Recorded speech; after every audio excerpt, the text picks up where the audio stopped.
Iguodala to Curry, back to Iguodala, up for the layup. Oh, blocked by James. Curry, one-on-one. Irving puts it up. It's good. Kyrie Irving from downtown. The three, steps back, crossover, puts up a three. Rebound James. Second. It's over. It's over. Cleveland is a city of champions once again. The Cavaliers are NBA champions. Cleveland! This is for you! Good afternoon, Cavs fans. Welcome to another episode of the Block the Shot to Stop. Skylar Webker, Kevin Lynch here to talk about the best performance, in my opinion, that the Cavs have had in a little while. One of the best ones in the month of March, a 127-122 victory over the Los Angeles Clippers.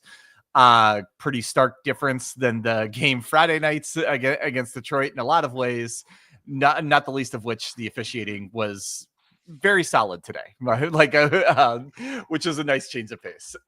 Very minimal. yes. Skylar, let's jump right in. I know I'll kind of set you up here. I knew you wanted to talk about how different the play of Mobley and Allen was this game versus when they played the Clippers just about a week and a half ago.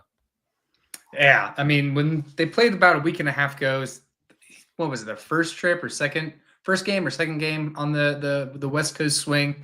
Didn't seem like they had very much energy around them. Kind of Zubac and Norman Powell kind of were able to do whatever they wanted to back in about a week and a half ago. That was not the case tonight. I mean, Evan Mobley, to me, this was a stamp, surefire defensive player of the year game from him. I mean, just multiple blocks, especially there in the fourth quarter. I put it in our group chat that he was really locking in and locking down that fourth quarter to prevent the comeback run from LA. And Evan Mobley just did whatever he wanted to tonight. I mean, he was the most efficient scorer tonight. He's always the most efficient scorer when you're right there. But it just seems like he had no problem getting in the paint, dug out 12 rebounds to 25 points scoring, 2 steals, 3 assists from Jared Allen, 4 from Mobley. So just a great dominant performance from the two big men. And I think you said, that's the advantage of the Cavs is that they have 2 of those guys, and most teams only have 1. Yeah, absolutely. I thought the signature play for me, at least there in the fourth quarter, was Norman Powell. I think it was Norman Powell or Chris Dunn took a really tough floater. Isaac Okoro played very good defense. They airballed it. And then Mobley helped on the floater. And then Zubac caught the loose ball and was going up for a dunk. Allen's right there contesting him, and Mobley comes from behind and blocks a shot as a shot clock goes off. It was very dramatic.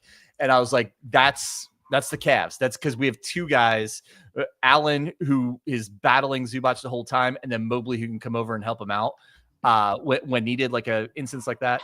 I agree with you. I think Mobley and Allen are one of, if not the top storyline tonight. And I like combining them together tonight because I thought it was a joint effort between the 2 of them, that they were both very dominant and very complimentary of one another. Mobley had the 3 blocks and was really protecting the rim while Allen just controlled the backboard. He had 12 rebounds and probably had another 4 or 5 that he tipped to teammates that he doesn't get stacked for it, but he controlled the boards. And that was so important because we saw in the last game, Zubac controlled everything in the paint. So he had 25 and 20, I believe.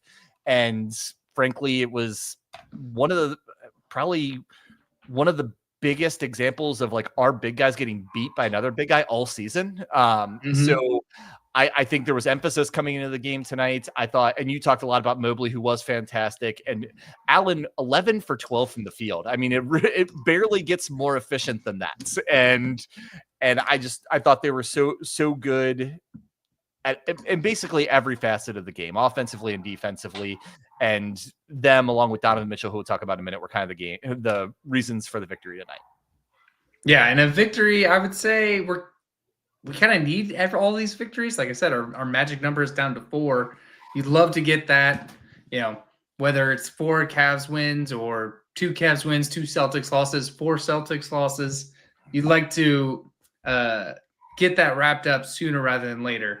Because if you look at the schedules, the last 4-ish games are a little more tougher for the Cavs than they are for the Celtics. Absolutely. Going back to the players, there were a lot of like solid contributions tonight we'll brush on, but like other than Mobley and Allen, we need to talk about Donovan Mitchell. Donovan Mitchell had one of his 2 worst streaks of the year recently, during that 4-game slide. Was even during the winning streak, his shooting numbers were off. Like we talked about it previously, wasn't being as aggressive trying to get to the basket. It seemed like he was settling for a lot of threes. And these last 3 games, like all NBA Donovan Mitchell is back. And it's a beautiful thing. Like a perfect combination of aggressiveness, getting his own shots, picking his spots to go to the basket versus, line up a 3 and setting up teammates. He had another 7 assists tonight. It could have been even more if the Cavs weren't so cold from 3-point shooting tonight. But I thought Donovan just continued, and it's so nice to see him turn this around in such a momentous way, kind of going into the playoffs and getting his groove out, because come playoff time, we're going to need him to be the superstar. I'll go a step further on. It was great seeing the shooting back, the facilitating back, but 4 steals is there was a sequence where kind of dwindling at the end of the game there, and kind of a loose ball, and he dives in initially to cause a jump ball, but was able to dig it out, call a timeout, and just kind of get that extra possession. I think the lead was only up to like 6 or 7, and just getting that extra possession in a late game. Those are things you love to see at any time of the year, but especially as you're getting into the playoffs and especially from your superstar. That was such a huge play. We've talked about this all season. He is developed so much as a leader, being so kind of motivational towards the guys, but he has been, you're right, even more so than normal, leading by example by doing stuff like getting on the floor. He got on the floor, and as you said, not to only get hands on the ball, it was about to be a jump ball, but he wrestles it away from Zubac, who's roughly the size of a mountain, and is able to like maintain a possession in like a 1 or 2 score game there in the last minute. Huge play to win the game, to set the tone as a leader of the team. And, I'm so fired up to talk about Donovan Mitchell in this way, because, the good and bad about this is like, we get to celebrate all the successes, but then when he was struggling, we had to talk about it. Right. And it's tough to talk about one of the players you enjoy the most and that you're so glad to be on your team struggling, to see him, and more than any of it, more than the effort and the facilitating, the shot making, everything, he's got a swagger back. You can just tell the way he's walking around the court, the way he's talking trash, the way like all these things, he's talking to the officials. Like, he absolutely has a swagger back after it seemed like it kind of left him there for a short time. Yeah, you could tell he's gearing up for the playoffs, and he's a big reason why. There were some good Utah teams and everything, but like, he's never missed the playoffs in his career. So he knows like, all right, we have to switch into this other mentality, other just bulldog Mamba mentality, to like really make a statement and go far, in the ultimate pursuit of a championship. Yeah. One other individual performance I want to talk about before we talk about the game as a whole. I thought this was another very good game from Isaac Okoro in a very limited role. He only played 11 minutes, but he had 11 points on 4 or 5 shooting, 3 threes, and they were playing him in the fourth quarter to cool off Norman Powell, who finished with 34. He was on Powell for a little bit. He was on Harden for a little bit. They basically brought him in to be the cooler against their best 2 offensive guys with Kawhi out today. And I thought, I was kind of shocked that he only played 11 minutes with the amount of contribution it seemed like he made in such a short time. And just another performance and guy I'm really encouraged by, because I've been very steadfast that I think they're going to need Isaac Okoro in the playoffs, particularly for his defensive capabilities. And if he can, gain a little bit of his rhythm back and be a contributor offensively, that makes him so much more important and so much more playable in the Cavs rotation. Yeah, it was really good to see a good offensive performance from him. We talk about it all the time. He never has the flashiest box score, but he always has the biggest impact. Yeah. So it's nice to kind of get a game back where he did contribute, 11 points and significantly in the fourth quarter, like you said, to cool off Norman Powell, who was having a great day. James Harden, who always has decent days. He's one of those guys that just is too much of a foul baiter for my enjoyment. He's a stat accumulator for sure. Yes, very much. He's the opposite of Isaac Okoro. Like, he's all box score. Yes. Yeah. 100%. I want to call one other person I thought had a pretty good game or a really good game today, and that was Kenny Atkinson. And one of the ways I want to highlight that is the first quarter and third quarter, the Cavs kind of dominated this game. So you think about like coming out to start the game and then coming out of halftime with adjustments. They even talked about in the broadcast that Kenny and Ty Lue are two of the best in the league at making adjustments at halftime and, kind of playing to combat whatever their opponent's doing to them. I first of all agree with that. I think Ty Lue, we all know Ty Lue is fantastic at that. And we all, gained a lot of confidence in Kenny being one of the best at that as well. And the fact that they outscored the Clippers by 25 in the first and third quarter combined tells me that Kenny and the coaching staff's game plan was very good, and their offensive adjustments at halftime were very good. They slipped a little bit defensively in the second and fourth quarters, but like, it was just something I don't know. I kind of noticed and wanted to call out Kenny for having a good game, because there's been a couple of times that you could kind of question some of the decisions he's made, in the last few weeks, but I thought today was a really good game. Yeah, and hey, don't look now. This Clippers team has a chance to potentially sneak in and get the 4th seed if they kind of close their season outright. Currently, they're 6th at 42-31, but 4 is the Lakers at 45. I mean, that's a 3-game difference between the two. So, their season didn't start the way they intended, but they're finishing on a very good note. And with Kawhi back, they're a legitimate, contender, I would say, out in the West when fully healthy and have everybody. I agree. They, if Kawhi is playing anything close to, all-world Kawhi that we've seen, in past years, they have a very good team. I mean, Norman Powell has been a revelation this year, always like a solid player, but turned into like a star offensive player. And we saw a lot of that today. He ended up with 34 on very efficient shooting, 5 threes. Harden, we all know everything that Harden can do. And frankly, he's playing better than you would think he would as he enters kind of his mid-30s and everything. And Zubac, we talked about, and Zubac still had a solid game today at 14 and 13. He just didn't control the game the way he did in the first matchup. I actually really like Zubac as, not an elite center, but in the next group down. I just think he's really solid. They got a bunch of good role players. They have a very good coach, as we talked about. So this is a really quality win that I think the Cavs should be up for. And like you said, it gets them. We were just getting in the sense where everyone was kind of thinking like, is it possible we actually lose this number 1 seed? Right. Because it was before it seemed like impossible, but now it was getting to the point where, like, if you look at the math of like, yes, it was still a high probability the Cavs get it, but now it was like, you could at least see the path to not happening. And they get this win today. Hopefully we get lucky and get a Boston loss here and shrink that magic number even more. But I think, as you said earlier, the win today was a huge step to just kind of like solidifying that and being able to start prepping for the playoffs. Yeah. And, the teams that we have left, New York, San Antonio, Sacramento, Chicago, Indiana. I mean, half of those teams, New York, you're going to see, or New York is in the playoffs. They've punched their ticket. Indiana is fighting for a 4th seed, I think. Mm-hmm. They are the 4th seed right now. So, and Sacramento, I haven't been paying attention to them in the West. They're a play-in team right now. Correct. So, they've been floating between the 9 and the 10. Yeah. So, I mean, it's not like rollover games, because I know Boston, on the other hand, they have like the Wizards and people like rollover teams at the end. So you really want to finish strong. We want to go into the playoffs with momentum and just like finish the job as far as the wire to wire regular season.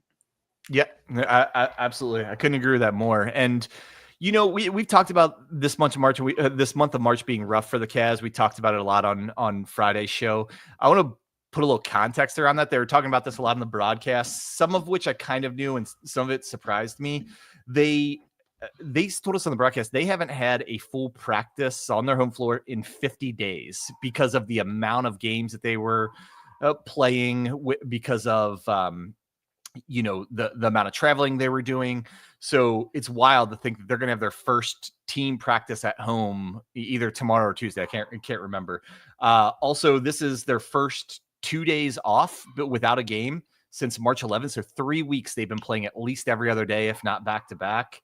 That's a total of 16 games in 28 days. That's wild amount of games. And then the other one, it kind of supports that. Like, they haven't played 2 games in the same city since February 23rd. So like over 5 weeks, they haven't had 2 games at home or even 2 games in like in LA or New York or something like that. So all that's to say, the Cavs have struggled. You never want to struggle and you want to find solutions when you're struggling. But I think some of this, if you look at the human element, is kind of understandable. Yeah. I mean, to me, I travel a little bit for work, but that's, peanuts compared to these guys.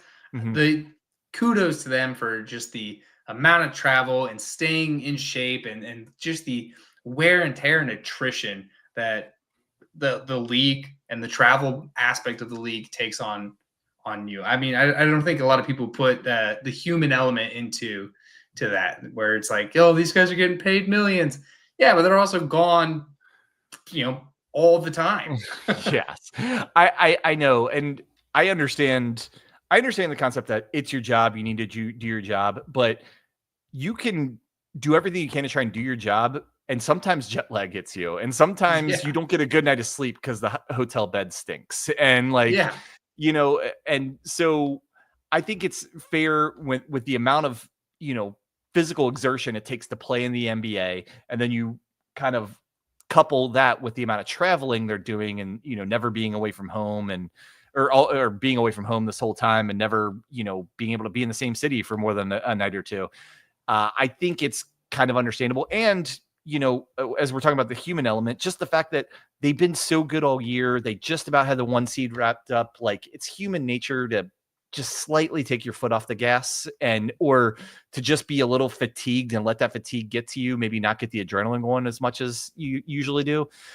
So all that's to say, I think we're just really encouraged by the game today. We're understanding of why some of the struggles have happened, even though we obviously want to see them get corrected before the playoffs.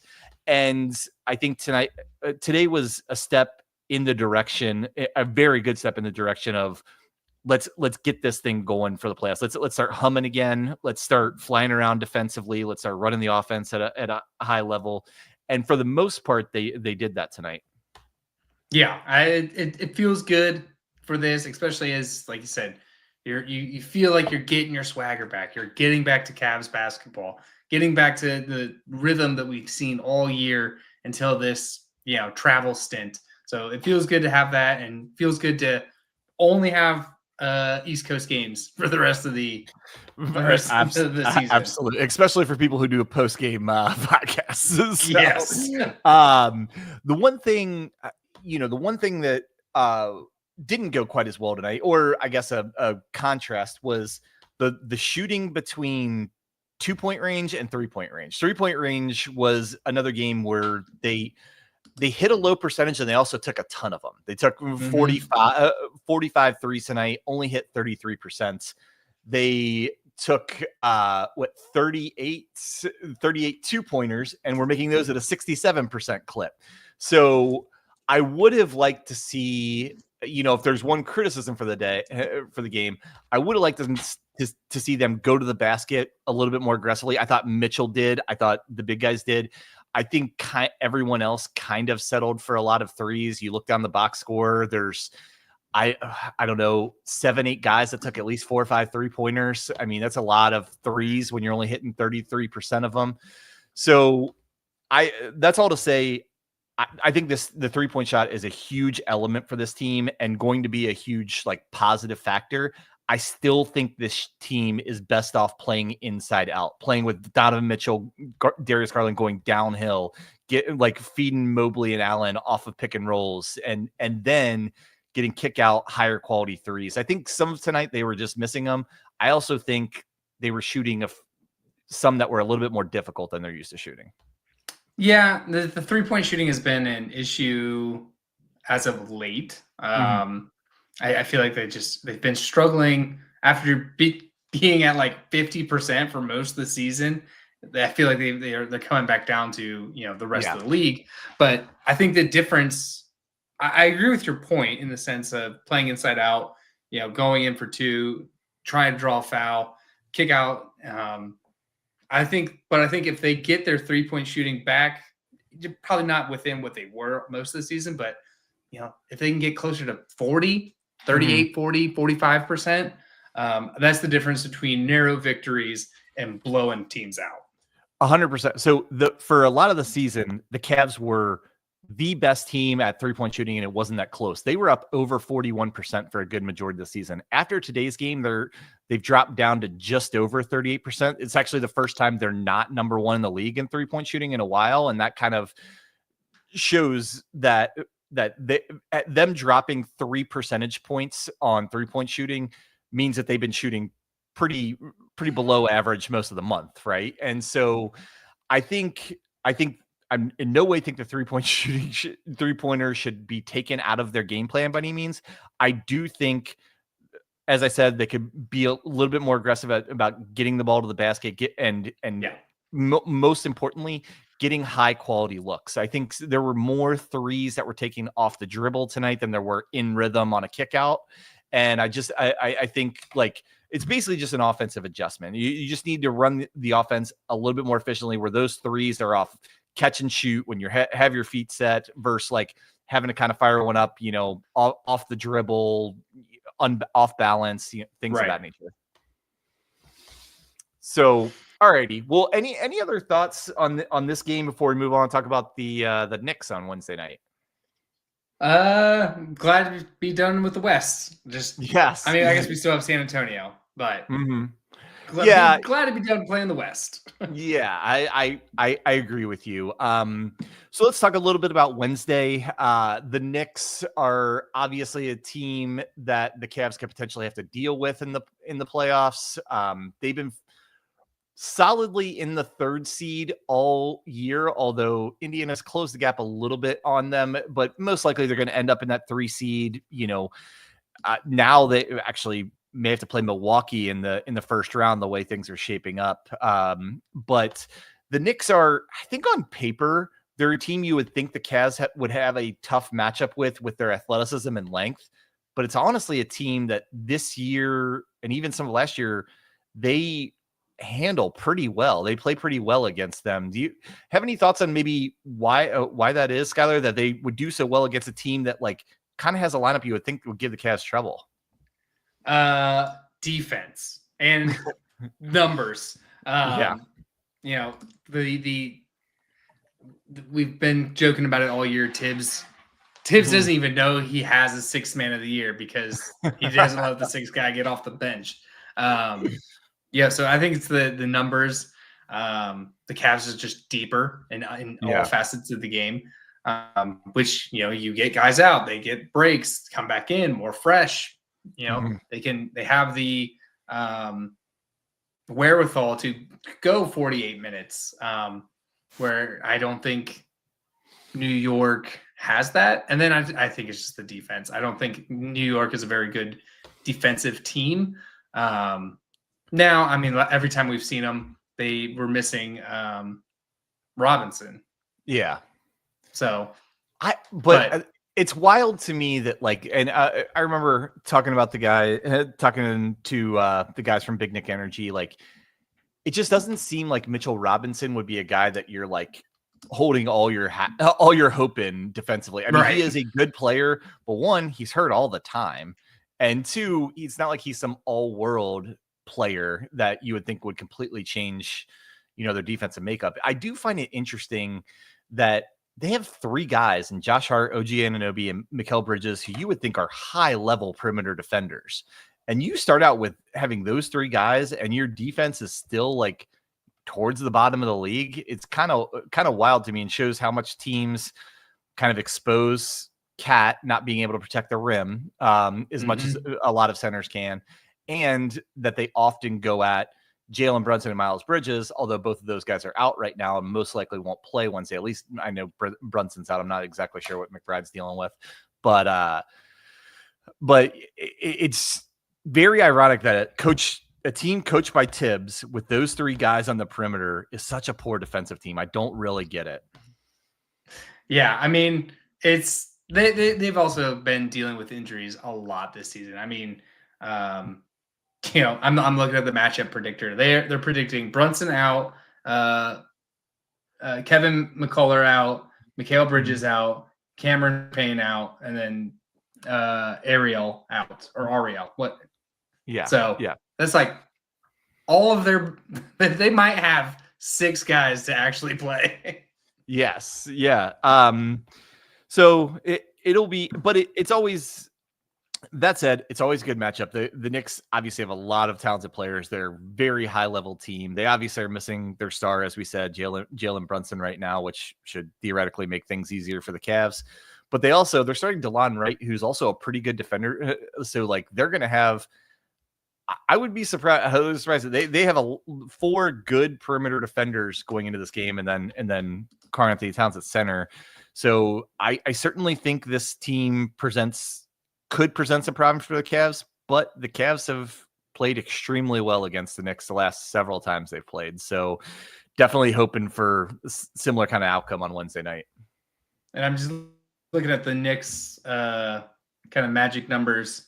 So the furthest they could fall is to the 5th.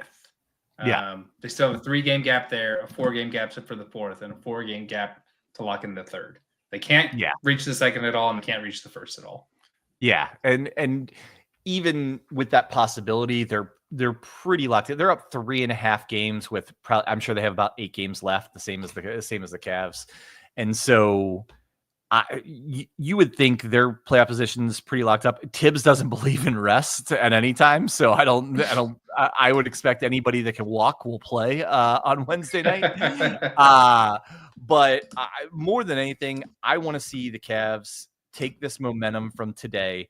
And honestly, they played pretty well the last few games, probably the last 5 games or so. Detroit was an uneven performance, but most importantly, they have Donovan Mitchell and their star playing at his, towards his highest level. I would say they're getting really good performances from their 2 big guys pretty regularly. They're getting pretty good contributions from everybody else, particularly the role players. Hunter continues to be a really solid for them. Dean Wade has been really solid, even though he had a kind of an off shooting game today. So all to say, I hope that they could take momentum today. And one thing I also hope Ty Jerome comes back. I'd like to see him back on the court, because he really is a game changer for the Cavs. I think maybe the second quarter and the beginning of the fourth quarter don't go quite the way they are if Ty Jerome's in the game, contributing to the offense as at a high level like he always does. And those were kind of the 2 times that the Knicks kind of creeped back into the game, was in the first half of the second and fourth quarters, which is Ty Jerome time typically in the rotation. So I would I really hope, I know he's dealing with they said it's a very minor knee injury. Sounds like they're just being precautious, but if he's able, I'd love to see him back on the court and on Wednesday night, because I think he could be a tough matchup for these Knicks players, especially as much as he goes to the basket and their inability to protect the paint.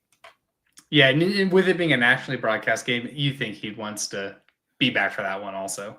Yeah, you definitely think so. Ty loves the spotlight, if nothing else.